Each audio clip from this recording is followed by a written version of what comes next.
الحمد لله رب العالمين والصلاة والسلام على أشرف الأنبياء والمرسلين أما بعد فأعوذ بالله من الشيطان الرجيم بسم الله الرحمن الرحيم ألف لام را تلك آيات الكتاب المبين صدق الله العظيم وصدق رسوله النبي الأمين الكريم ونحن على ذلك لمن الشاهدين والشاكرين والحمد لله رب العالمين إن الله وملائكته يصلون على النبي يا أيها الذين آمنوا صلوا عليه وسلموا تسليما اللهم صل على سيدنا ومولانا محمد النبي الأمي وعلى آله وصحبه وبارك وسلم وصل عليه مولاي صل وسلم دائما أبدا على حبيبك خير الخلق كلهم هو الحبيب الذي ترجى شفاعته لكل هول من الأحوال مقتحم يا رب بالمصطفى بلغ مقاصدنا يا رب بالمصطفى بلغ مقاصدنا يا رب بالمصطفى بلغ مقاصدنا واغفر لنا ما مدى يا واسع الكرم الصلاة والسلام عليك يا سيدي يا رسول الله الصلاة والسلام عليك يا سيدي يا حبيب الله الصلاة والسلام عليك يا سيدي يا رحمة للعالمين الصلاة والسلام عليك يا سيدي يا خاتم النبيين اللہ تبارک و تعالیٰ کی حمد و ثنا اور نبی رحمت علیہ الصلاۃ والسلام کی ذات بابرکات پر درود و سلام پیش کرنے کے بعد اللہ تعالیٰ کی توفیق سے ہم سب مسجد میں موجود ہیں۔ جمعۃ المبارک کا بابرکت دن ہے۔ اللہ ہماری اس حاضری کو قبول فرمائے۔ اس حاضری کے تصدق سے ہمارے گزرے ہوئے احباب اعزاء اور خصوصاً جن کے والدین دنیا سے رخصت ہو چکے ہیں ان کی بخشش اور مغفرت فرمائے۔ ہماری نسلوں کی، آنے والے نسلوں کی، دین کی، دنیا کی، ایمان کی حفاظت فرمائے۔ نیکی کرتے رہنے کی توفیق عطا فرمائے۔ برائی سے بچنے کی کوشش کرنے اور ہمت کرنے کی توفیق عطا فرمائے۔ قرآن مجید فرقان حمید اللہ تبارک و تعالیٰ کا آخری پیغام ہے، اور قرآن مجید کی جتنی بھی صورتیں ہیں یہ سب جو ہیں وہ ہمارے لیے دنیا اور آخرت دونوں کی فوز و فلاح کامیابی کا باعث ہیں۔ قرآن کے ساتھ جو تعلق ہے یہ بندہ مومن کا مقصود حیات ہے، اور یہی صحیفہ فطرت انسانیت کی فلاح و بہبود کے لیے ہے۔ پوری دنیا کے جتنے بھی لوگ ہیں سب کی بہتری کے لیے، خیر کے لیے یہ نازل کیا گیا ہے۔ قرآن مجید کی سورہ یوسف، سیدنا یوسف علیہ السلام کے ذات بابرکات اور ان کے جو زندگی ہے، پوری کی پوری زندگی، پیدائش بچپن سے لے کر آخری عمر تک، اس سب کا تذکرہ کرتی ہے۔ تو سورہ یوسف کو ہم جو ہیں وہ انشاءاللہ آئندہ آج اور آئندہ کچھ آنے والے جمعوں میں موضوع بنائیں گے۔ اور اس کا بنیادی مقصد کیا ہے کہ ہم سب بھی ایک پوری زندگی گزارتے ہیں۔ پیدا ہوئے، بچپن گزارا، جوانی آئی، درمیانی عمر میں پھر بڑھاپا طاری ہوتا ہے، پھر انسان زندگی سے ختم کر دیتا ہے، زندگی سے گزر جاتا ہے، اور اس کی زندگی جو ہے وہ مکمل ہو جاتی ہے۔ تو سورہ یوسف اصل میں جو ہماری زندگی کے پیچ و خم ہیں، جو زندگی کا جو اونچ نیچ ہے، اس سارے موضوعات کو ذکر کرتی ہے، ان سارے موضوعات کے بارے میں بات کرتی ہے کہ ایک دم سے انسان کی زندگی بڑی آسانیوں میں، خیر میں گزر رہی ہوتی ہے، اچانک آزمائش آئے گی اور بندہ ایسے محسوس کرے گا کہ میری زندگی جو ہے وہ ختم ہو گئی ہے۔ پھر اللہ تبارک و تعالیٰ وہیں سے کوئی رستے کھول دیتا ہے، پھر انسان کی زندگی جو ہے وہ ٹریک پہ آ جاتی ہے۔ اب انسان مطمئن ہی ہوتا ہے، پھر کوئی نہ کوئی آزمائش آ جاتی ہے، پھر سکون ملتا ہے، پھر آزمائش آتی ہے۔ تو اسی طریقے سے زندگی کا تسلسل چلتا رہتا ہے۔ سورہ یوسف ان ساری باتوں کو، ان ساری جو ہے زندگی کی نشیب و فراز کو جو ہے وہ ذکر کرتی ہے کہ وہ بچہ جو خانوادہ نبوت میں پیدا ہوا، عزتوں والا بچہ، اچانک جو ہے اس کے اوپر آزمائش آتی ہے اور اس کو کنویں میں پھینک دیا جاتا ہے۔ پھر اسی بچے کو جو ہے وہ کنویں سے نکال کے جو ہے غلامی میں چلا جاتا ہے، بیچ دیا جاتا ہے، اور جب بکتا ہے، بکنے کے بعد غلام انسان بنتا ہے، اللہ تبارک و تعالیٰ اس کو بادشاہ کا بیٹا بنا دیتا ہے۔ پھر جس وقت وہ بڑا ہوتا ہے اور بادشاہی کی اس کی شہزادہ بننے کی منزل آتی ہے تو وہاں سے ایک اور آزمائش شروع ہو جاتی ہے، اور وہ آزمائش ان کو جو جیل میں لے جاتی ہے، جیل سے باہر نکلتے ہیں، پھر ایک اور آزمائش آ جاتی ہے جو زندگی کی، ہماری کام کی، جاب کی، ورک کی آزمائش ہوتی ہے، اس میں وہ کامیاب اور سرخرو ٹھہرتے ہیں تو وہ وہیں کے دوبارہ بادشاہ بن جاتے ہیں۔ بادشاہ بننے کے بعد پھر معاشرے کے معاملات، اور پھر جو ایک خواب سے زندگی شروع ہوتی ہے وہیں ایک خواب پر ختم ہو جاتی ہے۔ تو آپ دیکھیں کہ کیسے ایک زندگی کا نشیب آتا ہے، پھر فراز، نشیب، فراز، تو اس طرح پوری کی پوری صورت جو ہے یہ ہماری زندگی کو بھی ریفلیکٹ کرتی ہے کہ اونچ نیچ زندگی کا حصہ ہے۔ تو جس طرح سیدنا یوسف علیہ السلام کی زندگی میں جب نشیب آتا تھا تو وہ خدا کو یاد رکھتے تھے، ہر عمل میں جب بھی ان کے اوپر آزمائش تھی انہوں نے واویلا کرنے کے بجائے، اس آزمائش کے اوپر پریشان ہونے کی بجائے اپنے رب کی طرف سے جو حکم ہے صبر کا، صبر کیا، اور اللہ تعالیٰ نے اس صبر کی ان کو برکت نصیب فرمائی۔ اور اسی طریقے سے جو ہے تو یہ ایک بنیادی اس صورت کا جو ہے وہ مقصد ہے۔ دوسرا جو ہے بڑا امپورٹنٹ مقصد جو ہے اس صورت کا، اس میں 4 خوابوں کا ذکر ہے۔ پوری صورت جو ہے اس کا آغاز ایک خواب سے ہوتا ہے اور آخر میں اس کی تعبیر ہوتی ہے۔ پھر جو ہے 2 قیدی ہوتے ہیں، ان کے خواب ہوتے ہیں۔ ایک خواب جو ہے حضرت یوسف علیہ السلام دیکھتے ہیں جس میں بعد میں اس کا انشاءاللہ تذکرہ ہوگا تفصیل سے۔ 2 خواب جو ہیں وہ قیدی جیل میں دیکھتے ہیں، اور ایک خواب جو ہے وہ بادشاہ دیکھتا ہے۔ تو 4 خواب جو ہیں، اور تقریباً ان سارے خوابوں کی تعبیر پر ہی یہ صورت جو ہے وہ منتج ہوتی ہے۔ تو یہاں سے ایک جو ہے وہ میٹافور جو ہے، ایک تشبیہ ہمیں ملتی ہے، وہ یہ ہے کہ شاید ہماری زندگی بھی ایک خواب ہی ہے۔ حقیقی بات یہ ہے، جو بزرگ ہیں، جو زندگی کے بہت سارے سفر طے کر چکے ہیں، ان کو اگر اپنے بچپنے کی طرف دیکھیں گے تو ایسے لگے گا کہ ہم نے ایک خواب ہی گزارا ہے۔ اور قرآن اس چیز کو جو ہے وہ ذکر کرتا ہے زندگی کے خواب ہونے کو۔ یہ ایسے نہیں ہے کہ کوئی میں شاعری والی بات کر رہا ہوں، قرآن ذکر کرتا ہے کہ وَمَا الْحَيَاةُ الدُّنْيَا إِلَّا مَتَاعُ الْغُرُورِ، یہ دنیاوی زندگی جو ہے ایک دھوکہ خواب ہی ہے، غرور ضبط پیش کے ساتھ۔ اس کا مطلب ہوتا ہے ڈیلوژن، کوئی خواب، کوئی سراب جو ہے۔ تو زندگی ایسے ہی ہے۔ اس کا اگر زیادہ سمجھنے کی کوشش کریں تو وہ یہ ہے کہ انسان جو ہے اس دنیا میں جس طریقے سے آتا ہے، جس طریقے سے انسان پیدائش کے وقت اس دنیا میں آتا ہے، بعین ہی اسی طریقے سے اس دنیا سے رخصت ہو جاتا ہے۔ یعنی خالی ہاتھ ہم اس دنیا میں آتے ہیں، کچھ بھی نہیں ہوتا ہمارے پاس، باقی ساری کی ساری قد و کاوش، محنتیں، جستجو میں مقابلہ بازی جو بھی ہے زندگی کی، یہ درمیان والا معاملہ ہے۔ تو پہلا جو ہمارا زندگی کا سرا ہے وہ خالی ہاتھ ہم آتے ہیں، کچھ بھی نہیں ہوتا، اور جو آخری سرا ہے زندگی کا وہ بھی خالی ہاتھ چلے جاتے ہیں، کچھ بھی ہاتھ میں انسان ساتھ لے کر نہیں جاتا۔ تو ویسے جو ہے وہ جو ملکیت کی حوالے سے بات کی جاتی ہے کہ کسی چیز کی اونرشپ آپ کو حاصل ہو، تو اونرشپ میں کہتے ہیں کہ کم از کم ایک سرا تو آپ کے ہاتھ میں ہونا چاہیے نا، مطلب نہ ہم اپنی مرضی سے پیدا ہوتے ہیں، ٹھیک ہے، یہی زندگی ہے نا، کوئی بھی ہم میں سے اپنی مرضی سے پیدا نہیں ہوا۔ تو چلیں مرضی سے پیدا نہیں ہوئے تو بعد میں تو مرضی چلتی کہ اپنی مرضی سے جتنا دل کرتا، جتنا چاہتے جی سکتے، اس میں بھی جو آخری سرا ہے اس میں بھی ہمارا اختیار کوئی نہیں ہے۔ تو نہ شروع ہمارے ہاتھ میں، نہ اخیر ہمارے ہاتھ میں۔ تو دنیاوی جو زندگی ہے درمیان والی، اس میں صرف کوشش ہی، انسان تھکتا رہتا ہے، محنت مشقت کرتا رہتا ہے، اپنے معاملات کو درست کرنے کی کوشش کرتا رہتا ہے، اس سے زیادہ ہمارا اختیار کوئی نہیں۔ تو قرآن نے ذکر کیا کہ دنیاوی زندگی متاع الغرور ہے، یعنی ایک خواب ہی ہے، اور یہ صورت جو ہے یہ بھی اس خواب کی طرف جو ہے وہ بتاتی ہے۔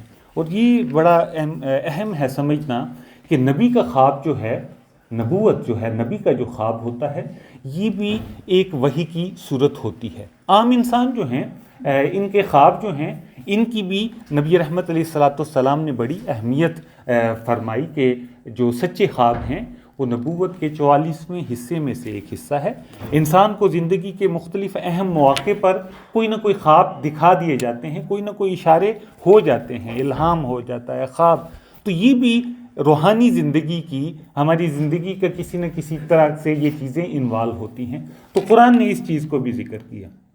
تو اس صورت کو جو ہے وہ ہم پڑھیں گے، سمجھنے کی کوشش کریں گے کہ زندگی جو ہے وہ کیا ہے، اور ایک اور جو ہے وہ اس کا وجہ بعض جو ہے کس وجہ سے یہ صورت جو ہے نازل ہوئی، تو اس کی دو سبب بیان کیے جاتے ہیں۔ ایک سبب یہ ہے کہ یہودی جو تھے انہوں نے نبی کریم صلی اللہ علیہ وسلم سے یا عیسائی یا اہل کتاب جو ہے اس واقعے کے بارے میں پوچھا، تو ان کو پتہ تھا کہ آقا کریم علیہ الصلوۃ والسلام کہاں اس واقعے کو جانتے ہیں، تو یہ صورت نازل ہوئی اور اس میں پورے کا پورا جو ہے وہ قصہ آپ کا نازل ہوا۔ اور دوسرا یہ ہے کہ جس طرح آقا کریم علیہ الصلوۃ والسلام کی زندگی تھی، آپ کے اپنے قریشی جو آپ کے رشتہ دار تھے، انہوں نے جو سازشیں بنی، آپ کو شہید کرنے کی کوشش کی، ہر طریقے سے آپ کے اوپر آزمائشیں ڈالیں، تو جو سیدنا یوسف علیہ السلام کے ساتھ واقعات پیش آئے،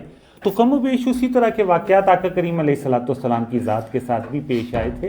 تو مقصد کیا تھا کہ جس طرح حضرت یوسف علیہ السلام ہر آزمائش میں کامیاب نکلے، اللہ تبارک و تعالیٰ کی مدد آپ کو شامل حال تھی، اسی طریقے سے آقا کریم علیہ الصلوۃ والسلام کو بھی اللہ تبارک و تعالیٰ کی مدد شامل حال تھی۔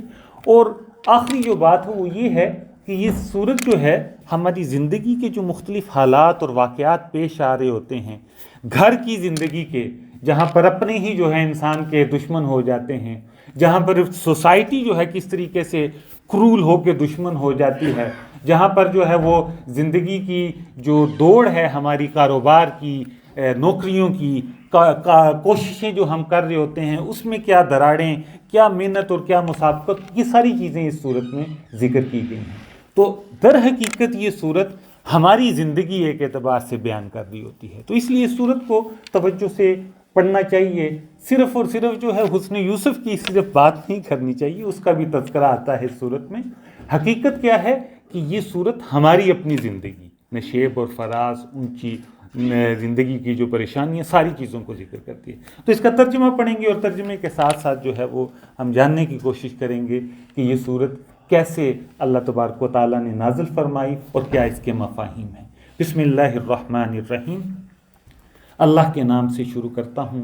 الرحمن جو نہایت رحم کرنے والا، الرحیم ہمیشہ رحم کرنے والا ہے۔ الرحمن کا مطلب ہوتا ہے ایسی ذات جس کی رحمت کبھی ختم نہیں ہوتی انسان کے اوپر۔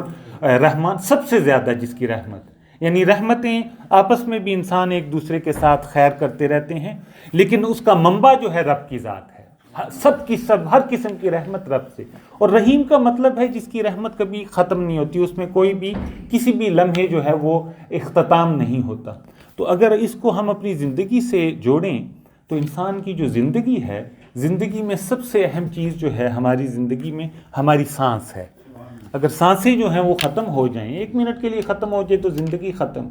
تو رب جو ہے ایک سانس پہ انسان کو 2 زندگیاں عطا کرتا ہے۔ اندر والی سانس اندر رہ جائے تب بھی زندگی ختم، باہر والی سانس باہر رہ جائے تب بھی زندگی ختم۔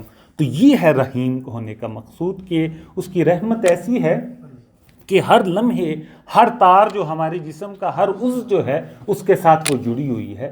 تخلیق کے بعد سے لے کر انسان کے زندگی ختم ہونے تک جو ہے رب کی رحمت انسان کو شامل ہوتی ہے۔ اور وجود جو ہے ہماری اپنی زندگی، یہ اس کی رحمان ہونے کی صفت ہے کہ کچھ بھی نہیں تھے، پیدا کر دیا، زندگی کی رونقیں، خوشیاں، آسانیاں نصیب فرمائیں۔ چاہے انسان جو ہے وہ اپنی ذات کا ذرا سا تجزیہ کرے تو پتہ چلے گا کہ آپ سے بہت زیادہ عزتوں والے، ہم سے بہت زیادہ ٹیلنٹ والے لوگ جو ہیں ایسی پریشانیوں کا شکار ہیں کہ انسان جو ہے وہ دیکھتا ہے اور کہتا ہے کہ یہ اپنی آزمائشوں سے باہر ہی نہیں نکل سکتے۔ تو جب انسان اپنی ذات کی طرف دیکھے اور ان لوگوں کو جو اس سے زیادہ عزتوں والے ہیں، زیادہ مال و دولت والے ہیں، لیکن ان کی زندگی ابتر ہوئی ہے، تو پتہ چلتا ہے کہ اللہ کے رحمتیں، اللہ کا فضل اور کرم کتنا زیادہ ہے انسان پر۔ الف لام را تلک آیات الکتاب المبین۔ الف لام را یہ حروف مقطعات ہیں، اور حروف مقطعات جو ہیں یہ قرآن کے راز ہیں۔ اس کو قرآن کے راز ذکر کیا گیا ہے، اور اس کی تعبیر اللہ کے نبی علیہ الصلاۃ والسلام یا جن کے سینے اللہ تعالیٰ نے کھول دیے ہوں ان کو دکھائے جاتے ہیں۔ تلک آیات الکتاب المبین، یہ نشانیاں ہیں اس واضح کتاب کی، یہ اس کی جو آیات ہیں۔ آگے پھر ذکر کیا انا انزلناہ قرآنا عربیا لعلکم تعقلون، بے شک ہم نے قرآن مجید نازل کیا فصیح عربی زبان میں، اور تاکہ تم کو شعور حاصل ہو، تاکہ تم اس سے کچھ سیکھ سکو۔ جو یہاں پر ایک بنیادی نقطہ یہ ہے کہ قرآن سب کو پڑھنا آتا ہے، اگر کسی کو نہیں آتا تو ضرور قرآن مجید کو پڑھیں، اور عربی زبان جو ہے یہ اہل جنت کی زبان ہوگی، اور فصیح عربی زبان کا مطلب ہے کہ کلاسک عربی زبان، اور پورے عرب ورلڈ جو ہے اس کو کلاسک عربی زبان آتی ہے، اور قرآن مجید جو ہے یہ اس وقت جو ہے ماڈرن جو عربی زبان ہے پورے عالم عرب میں، اس کا جو ریفرنس کا سب سے پاورفل جو کتاب ہے وہ قرآن مجید ہے۔ یعنی اگر ادب اور لٹریچر کے حوالے سے بھی کسی نے کوئی دلیل پکڑنی ہے تو قرآن جو ہے پہلی ریفرنس کے طور پر آتا ہے۔ یہ ایک الگ پورا موضوع ہے، کبھی اس پہ بات ہوگی۔ آگے ذکر کرتے ہیں نحن نقص علیک احسن القصص بما اوحینا الیک ھذا القرآن وان کنت من قبلہ لمن الغافلین، بے شک اے نبی علیہ الصلاۃ والسلام، ہم آپ کو ایک قصوں میں سے ایک بہترین قصہ جو ہے وہ بتا رہے ہیں، جو کہ ہم وحی کی صورت میں آپ کے اوپر نازل کر رہے ہیں۔ یعنی یہ قصہ جو ہے ایسا دنیاوی قصہ نہیں ہے، لیکن یہ وحی الہی کی طور پر آپ کے اوپر ہم نازل کر رہے ہیں۔ وَإِن كُنْتَ مِن قَبْلِهِ لَمِنَ الْغَافِلِينَ، اگرچہ یہ قصہ آپ کو پہلے پتہ نہیں تھا۔ ظاہری بات ہے کہ آقا کریم علیہ الصلاۃ والسلام پر مواقع کے اعتبار سے مختلف، جب بھی کوئی صورت ہوتی تھی، جب بھی کوئی موقع ہوتا تھا تو ضرورت ہوتی تھی تو تب قرآن مجید نازل ہوتا تھا۔ قرآن مجید جو ہے یہ 23 سالوں میں تھوڑا تھوڑا کر کے نازل ہوتا تھا، اور بہت دفعہ قرآن کا مقصد نزول یہ ہوتا تھا کہ کوئی وجہ ہوتی تھی، کوئی واقعہ پیش آتا تھا تو اس کے جواب میں پھر قرآن مجید کی وحی جو ہے وہ نازل ہوتی تھی۔ تو اس کا بھی میں نے ذکر کیا کہ قریش جو ہے وہ پلاٹ کرتے تھے آپ کے اگینسٹ، تو اس وجہ سے یہ صورت نازل ہوئی، اور دوسرا جو ہے وہ اہل کتاب کے جواب کی صورت میں یہ صورت نازل ہوئی۔ اور اس کی تقریباً جو ہیں وہ 27 ایپیسوڈ ڈاکٹر صاحب نے رجسٹر قرآن میں 27 اس کے جو ہیں چیپٹر بنائے ہیں، اور ایران نے جو ہے ایک بڑا خوبصورت ڈرامہ بنایا ہے حضرت یوسف علیہ السلام کی زندگی پہ، تقریباً 32 قسطوں پر ہے، اردو میں بھی موجود ہے، اگر آپ دیکھیے گا تو آپ کو وہ لطف آئے گا۔ اعلیٰ ڈرامہ انہوں نے بنایا ہے۔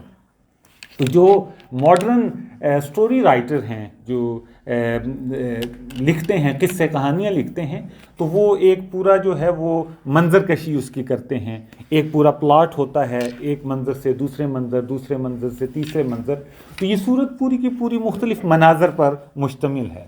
یعنی ایک جس طرح پوری سٹوری نہیں چل رہی ہوتی، پوری کی پوری صورت اسی کے اوپر ہے۔ تو قرآن نے اس چیز کی طرف ذکر کیا ہے۔ نبی علیہ الصلاۃ والسلام، قرآن جو ہے اس کا مزاج یہ نہیں ہے صرف یہ ایک صورت ہے جس میں یہ پوری کی پوری ایک سٹوری کا ذکر کیا گیا، باقی قرآن جو ہے کوئی بھی واقعہ ہوتا ہے اس کی چھوٹی سی بات یا چھوٹا سا مفہوم بتا دیتا ہے۔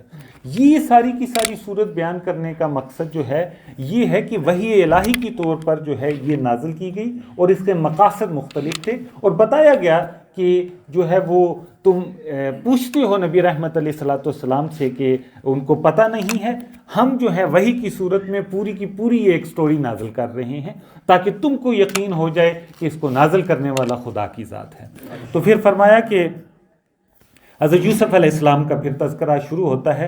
اذ قال یوسف لأبیہ یا ابت انی رأیت احد عشر کوکبا والشمس والقمر رأیتہم لی ساجدین، کہ یوسف علیہ السلام نے جب اپنے والد حضرت یعقوب علیہ السلام سے ذکر کیا، یا ابت، اے میرے والد باپ، میں نے دیکھا ہے 11 ستاروں کو اور سورج کو اور چاند کو کہ وہ مجھے سجدہ کر رہے ہیں۔ یہ خواب ہے جہاں سے سیدنا یوسف علیہ السلام کی زندگی کا سفر شروع ہوتا ہے، اور آخر میں اسی خواب کی تعبیر بھی آتی ہے اسی صورت میں. یعنی خواب سے صورت شروع ہو رہی ہے اور صورت کا اینڈ بھی اس خواب کی تعبیر پر ہوتا ہے. جس وقت وہ سارے کے سارے حضرت یوسف علیہ السلام اپنے بھائیوں کو معاف کر دیتے ہیں، تو وہ کہتے ہیں کہ میں نے خواب میں 11 ستاروں کو، یہ حضرت یوسف علیہ السلام کے 11 سوتیلے بھائی تھے جن کو انہوں نے خواب میں ستاروں کی صورت میں والشمس والقمر، اور اپنے والد کو دیکھا اور والدہ جو ہے، یعنی یہ آپ نے ایک خواب دیکھا ان کو کہ یہ سارے مجھے سجدہ کر رہے ہیں. تو گویا یہ ایک بڑا ہی پرشکوہ خواب تھا. ہم لوگ ایسا خواب کبھی بھی نہیں نظر آئے گا، اور اگر کسی کو ستاروں والے خواب نظر آ رہے ہیں تو بزرگ تعبیر میں یہ کہتے ہیں کہ اس کا مطلب ہے کہ اس کے مقدر کا ستارہ بھی بڑا بلند ہوگا، وہ کوئی لیڈر ہی بنے گا، لیکن اس کو پھر اس کی جو ہیں وہ مختلف جو پریشانیاں ہیں وہ بھی برداشت کرنی پڑیں گی. تو حضرت یعقوب علیہ السلام نے جواب میں کہا کہ قال یا بنی لا تقصص رؤیاک علی اخوتک فیکیدوا لک کیدا ان الشیطان للانسان عدو مبین. اے میرے بیٹے، اپنے اس خواب کو اپنے بھائیوں کے ساتھ تذکرہ نہ کرنا، ان کو ذکر نہ کرنا. فیکیدوا لک کیدا، کیونکہ انہوں نے یہ خواب سن لیا تو وہ تمہارے خلاف سازشیں شروع کر دیں گے. کیونکہ شیطان جو ہے انسان کا سب سے بڑا دشمن ہے. اب یہاں پر جو ہے بنیادی بات جو سمجھنے کی ہے کہ حضرت یعقوب علیہ السلام نے تعبیر بتانے سے پہلے ہی یہ بتا دیا، پریکاشن دے دی کہ بھائیوں کو نہ ذکر کرنا.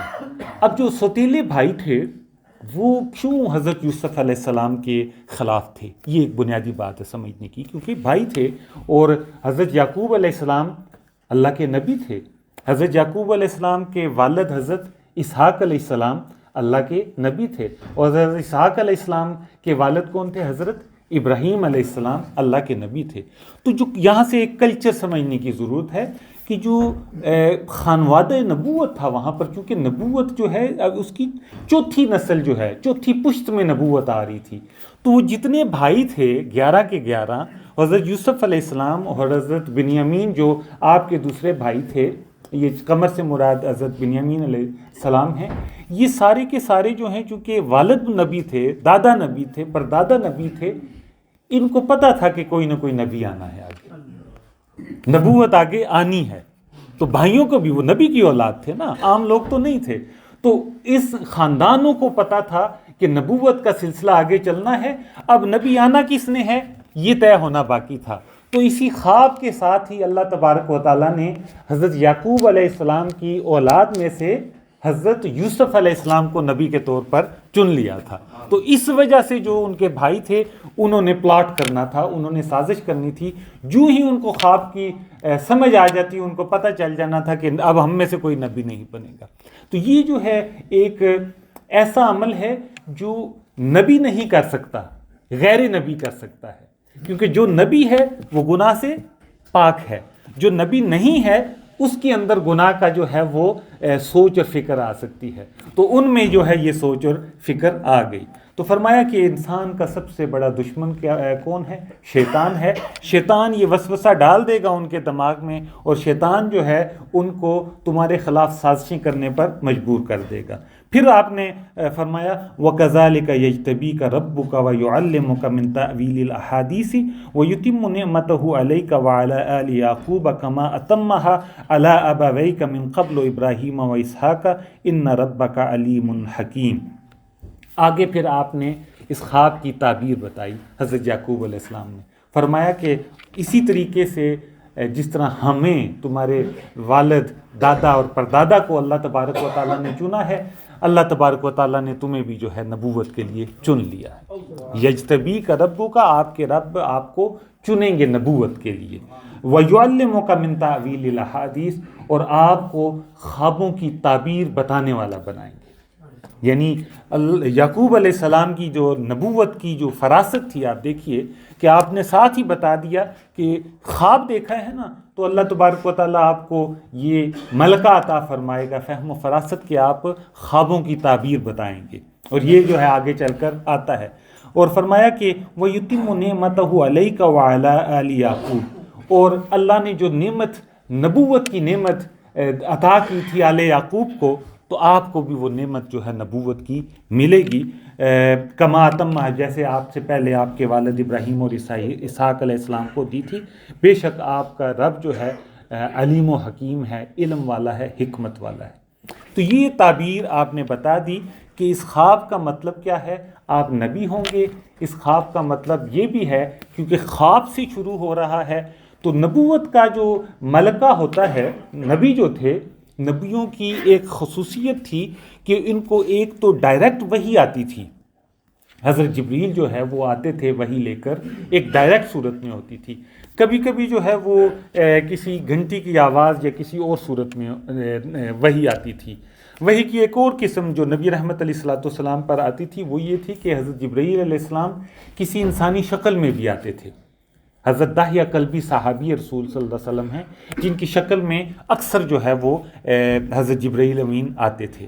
تو یہ پرانی روایات میں بھی ملتا ہے، جس وقت قوم لوط پر عذاب تھا تو دو فرشتے آئے تھے، دو نوجوانوں کی شکل میں آئے تھے، تو یہ بھی ایک صورت ہے۔ اور اس کی ایک صورت جو سب نبیوں میں کامن ہے وہ یہ تھا کہ سب انبیاء کو اللہ تبارک و تعالیٰ خواب کے ذریعے سے جو ہے وہ اشارے اور وحی نازل فرماتے تھے، اور سارے انبیاء جو ہیں ان کو اللہ تبارک و تعالیٰ نے یہ فہم، فراست، یہ علم اور معرفت عطا فرمائی ہوتی تھی کہ ان خوابوں کی تعبیر بھی ان کے پاس ہوتی تھی، اور ان کو خوابوں کی تعبیر کے لیے، تعبیر بتانے کے لیے کسی جمع تفریق کرنے کی ضرورت نہیں ہوتی تھی کہ وہ کوئی حساب لگا کے بتا رہے ہیں۔ ہمارے عامل ہیں نا آج کل، جی جاؤ جی تعویذ لینے ہیں جی، تو تعویذ لینے جائیں گے، وہ کہیں گے جناب یہ حساب کتاب، تو وہ حساب کتاب پہلے پیسوں کا حساب لگاتے ہیں، پھر دوسرا آپ کا حساب کتاب لگا رہے ہوتے ہیں۔ تو یہ حساب و کتاب وہ نہیں، اللہ تبارک و تعالیٰ نے ان کے دل میں جو شرح صدر ان کو عطا کی ہوتی ہے، وہ خود ان کے دل میں القاء ہو جاتا ہے کہ اس خواب کی یہ تعبیر ہے، اور وہ اللہ کی طرف سے عطا ہوتی ہے۔ تو فرمایا کہ آپ کو خوابوں کی تعبیر بھی جو ہے وہ ملے گی، اور ساتھ میں نبوت بھی اللہ تبارک و تعالیٰ عطا فرمائے گا۔ اور لقد کان فی یوسف و اخوتہ آیۃ للسائلین، پھر قرآن ذکر کرتا ہے کہ یوسف علیہ السلام اور ان کے بھائیوں کا جو معاملہ ہے، اس میں جو سوال کرنے والے لوگ ہیں ان کے لیے نشانیاں ہیں۔ تو یہ جواب تھا ان اہل کتاب کا جو نبی رحمت علیہ الصلوۃ والسلام سے پوچھتے تھے آ کر کہ بتائیں حضرت یوسف علیہ السلام کا قصہ کیا ہے۔ تو قرآن ذکر کرتا ہے کہ یہ قصہ ہے، اور جو قرآن میں ذکر کیا گیا ہے قصہ، یہ زیادہ تفصیل سے ذکر کیا گیا ہے۔ بائبل میں بھی اس کا تذکرہ آتا ہے، تلمود میں بھی اس کا تذکرہ موجود ہے، لیکن وہ ذرا مختلف اینگل سے ہے۔ قرآن مجید کی جو قصص ہیں انبیاء علیہ السلام کے، چونکہ قرآن تحریف سے پاک ہے، یہاں پر کوئی اپنی طرف سے جو ہے وہ اضافے نہیں کیے گئے، تو یہاں پر جتنے بھی قصے ہیں انبیاء کرام کے، ان میں ایک چیز جو ہے بڑی واضح ہے کہ قرآن ہمیشہ انبیاء کی عصمت، انبیاء کی جو عزت، عصمت اور عظمت ہے اس کا ذکر کرتا ہے۔ باقی جو قصص ہیں ان میں آپ اگر کوئی مطالعہ کرنے والا ہے، کمپیریٹیو ریلیجیس اسٹڈیز کرے، تو آپ کو پتہ چلے گا کہ بہت دفعہ جو ہے وہ بہت ساری انبیاء کی شان سے کم تر قصے جو ہیں وہ ہیں، اور یقیناً وہ تحریف کی ایک صورت ہوگی۔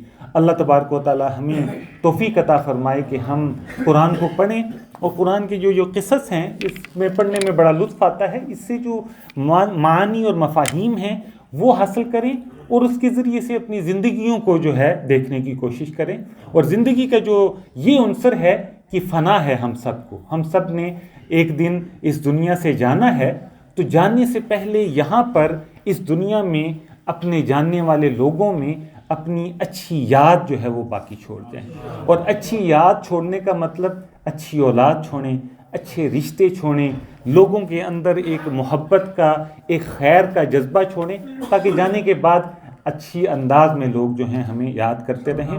اس سے زیادہ جو ہے انسان کو دنیا میں کچھ بھی نہیں ملنا۔